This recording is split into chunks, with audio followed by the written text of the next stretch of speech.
Hello students, welcome to Study Center with Devrishi Bhardwaj. Today's math question for you is AB is a line segment and P is its midpoint. देखो क्या कहा है कि AB एक line segment है और P इसका क्या मिड पॉइंट है। मिड पॉइंट का मीनिंग ये होता है कि ये AP और BP इक्वल हैं।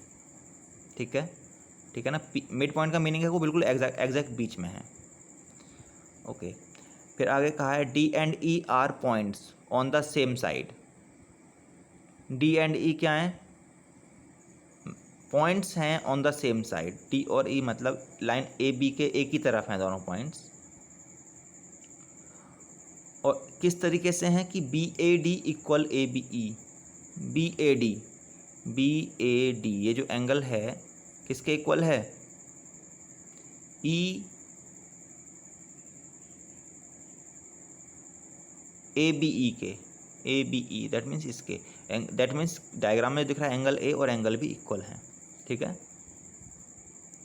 Okay, and E P A equal D P B.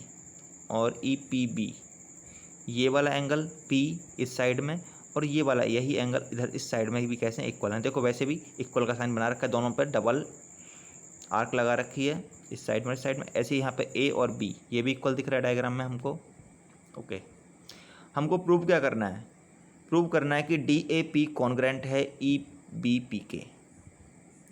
D A P ये वाला जो ट्रायंगल है ये वाला किसके कॉन्ग्रेंट है?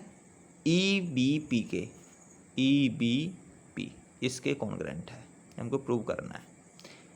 ओके, फिर सेकंड पार्ट प्रूव करेंगे। चलो इसको देखते हैं कैसे प्रूव करें। कॉन्ग्रेंट प्रूव करने का सिंपल रूल, हमें तीन चीज़ें इक्वल प्रूव करनी है जिसमें कम से कम हम कोशिश करेंगे एक साइड इक्वल हम प्रूव कर दें। तो देखते हैं दोनों में। देखो दोनों ट्रायंगल्स में हम देखें, सबसे पहले हमको दिख रहा है दोनों ट्रायंगल्स में एंगल ए और एंगल बी इक्वल हैं। इस वाले ट्रायंगल में भी आता है और इस वाले ट्रायंगल में, एक में ए आता है एक में बी आता है, तो एक तो गिवन है सिंपल।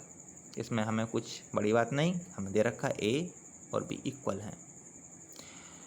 ओके, एक बहुत इंपॉर्टेंट चीज़ जो हम भूल जाते हैं अक्सर, जो हमको हिडन फॉर्म में दी होती है कि ये क्या मिड पॉइंट है। मिड पॉइंट का मीनिंग क्या होता है? अगर पी मिड पॉइंट है लाइन ए बी का तो ये ए पी और बी पी इक्वल होंगे। तो ए पी और बी पी इक्वल हैं। हमने एक लाइन प्रूव कर दी इक्वल, एक एंगल प्रूव कर दिया। अब हमें कोई एक चीज़ और इक्वल प्रूव करनी है।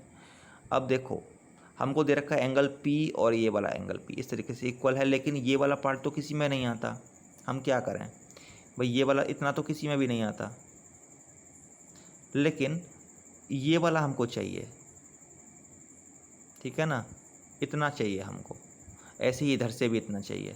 तो देखो दोनों में क्या ये वाला एंगल कॉमन है। अगर हम दोनों में सेम चीज़ ऐड करेंगे तो हमारे काम हो जाएगा।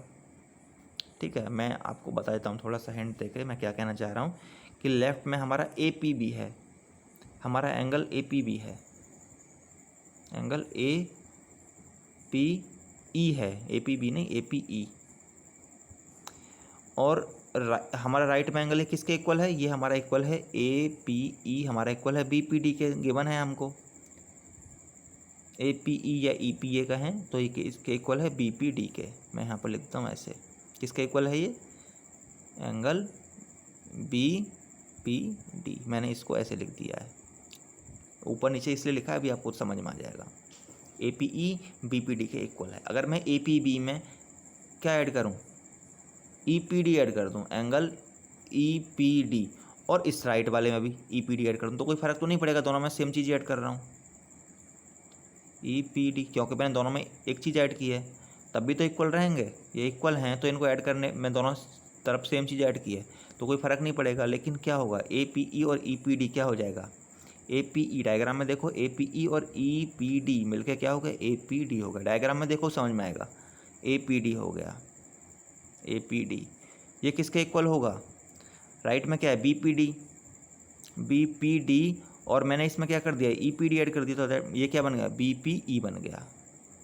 एंगल है ये, ट्रायंगल नहीं है। बी पी ई इसके इक्वल हो गया। दैट मीन्स अब देखो, अब कोशिश करते हैं। अब ध्यान से देखना, जो मैंने ये लिखा है A P D B P E के इक्वल हो गया, ये इसके इक्वल प्रूव हो गया। इसके अलावा ये साइड इसके इक्वल बाई, क्योंकि पी पॉइंट बिल्कुल मिड में है, और एंगल ए एंगल बी के इक्वल है। जब तीन चीज़ें इक्वल प्रूव हो गई तो ट्रायंगल कैसे हो गए, कॉन्ग्रुएंट प्रूव हो गया, हमारा फर्स्ट पार्ट प्रूव हो गया। अब जब कॉन्ग्रुएंट प्रूव हो गया तो हम बोल सकते हैं ए डी, क्योंकि इसमें पहले दूसरे नंबर पे आ रहे हैं A D, B E B के इक्वल होगा by C P C T, ये हमारा प्रूव हो गया। बस आपको ध्यान ये देना है कि आपको डी ए पी इसको लिखने का सीक्वेंस और ई बी पी यही होना चाहिए। देखोगे आप ए और बी एक ही प्लेस पर होंगे दोनों, इसमें बीच में लिखा है ए फर्स्ट में, तो यहाँ पर भी बी बीच में लिखा जाएगा, ठीक है।